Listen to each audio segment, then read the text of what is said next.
Om Swastiastu. Assalamualaikum warahmatullahi wabarakatuh. Salam sejahtera untuk kita semua.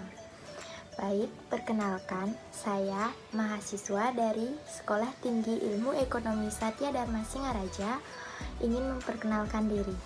Nama saya Komang Linda Sugiantari, NIM 190111120, kelas 3B Manajemen Reguler Sore dengan mata kuliah Manajemen Pemasaran.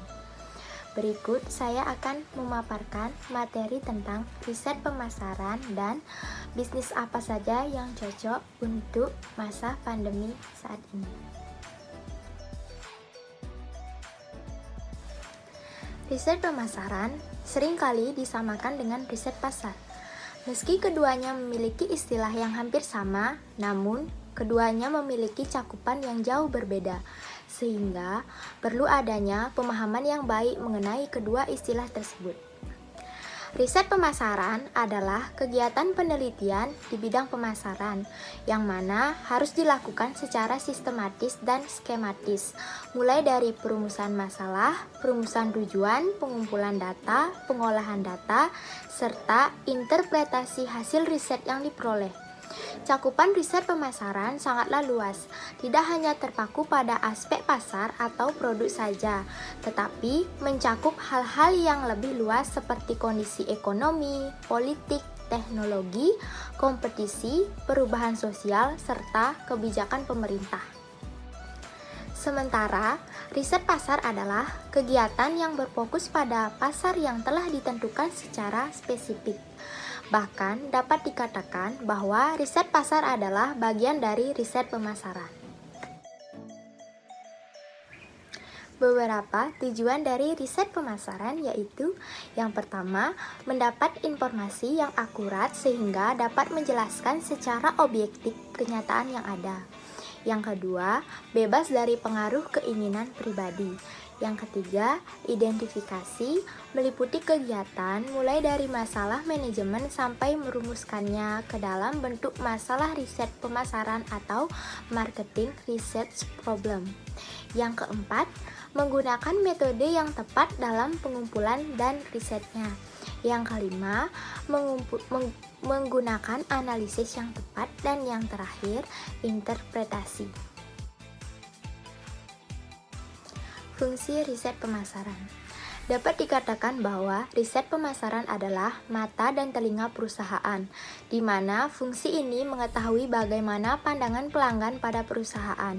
Umumnya, ada 3 fungsi pemasaran, namun di sini kita akan tambahkan satu fungsi lagi yang dapat dimaksudkan dalam fungsi riset pemasaran. Di antaranya adalah sebagai berikut. Yang pertama yaitu fungsi evaluating. Fungsi evaluating dilakukan untuk mengevaluasi program-program pemasaran yang telah dilakukan sebelumnya. Dalam riset pemasaran yang termasuk dalam fungsi evaluating adalah saat perusahaan ingin melakukan review terhadap brand positioning yang dibandingkan dengan produk pesaing. Yang kedua yaitu understanding. Dalam fungsi understanding, riset pemasaran yang dilakukan biasanya adalah riset yang menggambarkan potret kebiasaan serta perilaku konsumen. Selain itu, juga ada harapan serta keluhan konsumen terhadap produk yang dikeluarkan oleh perusahaan. Yang ketiga yaitu predicting. Meskipun sulit, predicting juga menjadi salah satu fungsi dari riset pemasaran. Fungsi ini sulit dilakukan karena dalam pelaksanaannya kondisi di dunia ini penuh dengan ketidakpastian, sehingga prediksi yang dilakukan sangat beresiko karena sifatnya yang sangat relatif.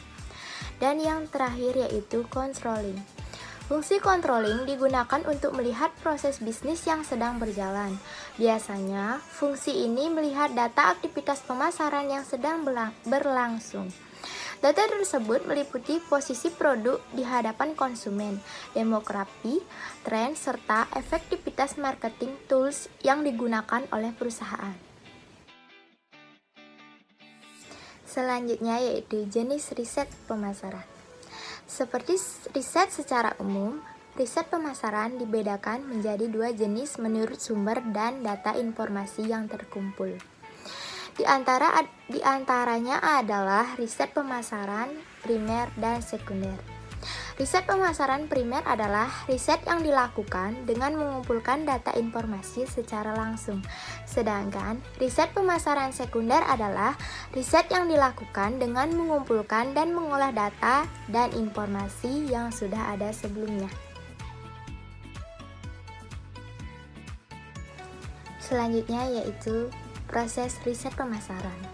Riset pemasaran memang suatu hal yang sangat penting. Oleh karena itu, perlu kehati-hatian dalam penyusunannya serta harus memperhatikan proses riset pemasaran yang tidak boleh terlewatkan dan semua harus dilakukan dengan baik. Berikut merupakan proses-proses dari riset pemasaran tersebut. Yang pertama yaitu menetapkan masalah riset. Yang kedua, menentukan desain riset. Yang ketiga, metode pengumpulan data, apakah itu primer atau sekunder. Yang keempat, penentuan desain pertanyaan skala dan alat analisis. Yang selanjutnya yaitu menentukan metode pengambilan sampel dari populasi yang diteliti. Selanjutnya, penulisan dan penyampaian proposal riset. Selanjutnya, pengumpulan data, melakukan pengeditan, pengkodean dan penginputan data, menganalisis dan menginterpretasian hasil riset, dan yang terakhir yaitu penulisan dan penyampaian laporan akhir.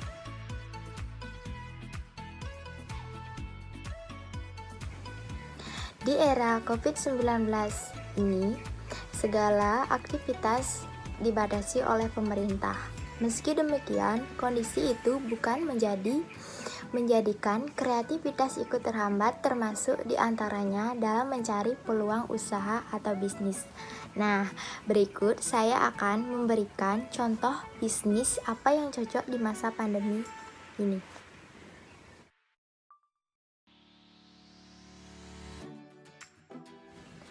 Nah, kenapa kalung masker?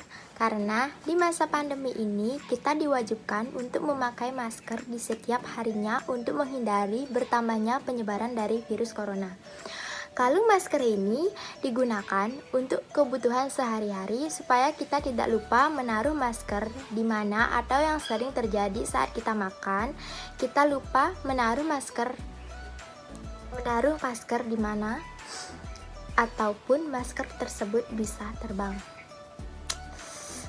Cara pembuatannya pun sangat mudah. Kalian ingin tahu? Yuk kita simak videonya. Nah, berikut adalah cara pembuatan kalung masker. Yang pertama, kalian siapkan alat dan bahannya terlebih dahulu. Alatnya yaitu yang pertama gunting, dan yang kedua yaitu jarum. Bahan-bahan yang digunakan, yang pertama benang, yang kedua kokot udang, dan yang ketiga yaitu manik-manik. Pembuatan kalung masker ini sangatlah mudah. Yang pertama, masukkan benang ke dalam jarum, lalu ukur panjang sesuai kebutuhan kalian. Lalu gunting benang tersebut dan ikat benang di ujung benang dengan sangat kuat. Langkah selanjutnya yaitu masukkan kokot udang ke dalam jarum, kemudian diikat dengan sangat kuat agar tidak mudah lepas.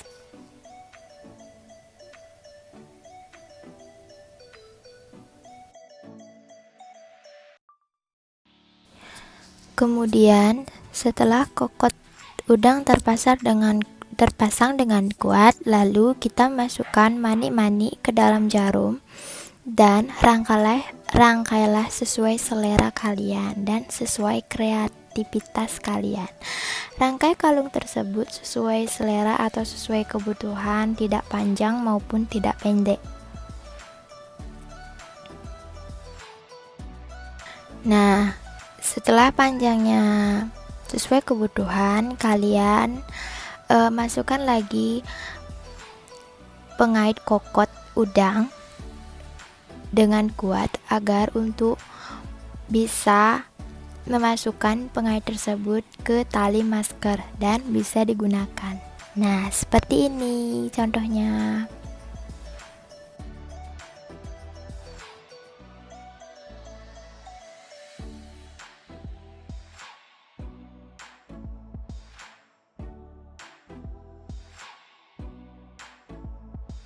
Nah, itulah proses pembuatan dari kalung masker.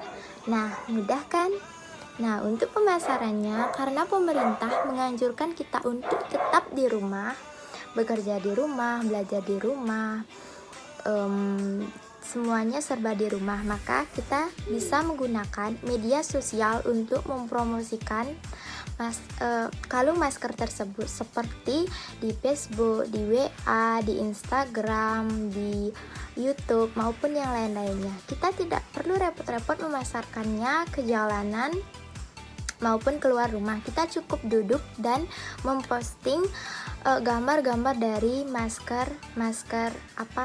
kalung masker yang kita miliki. Nah, gampang bukan?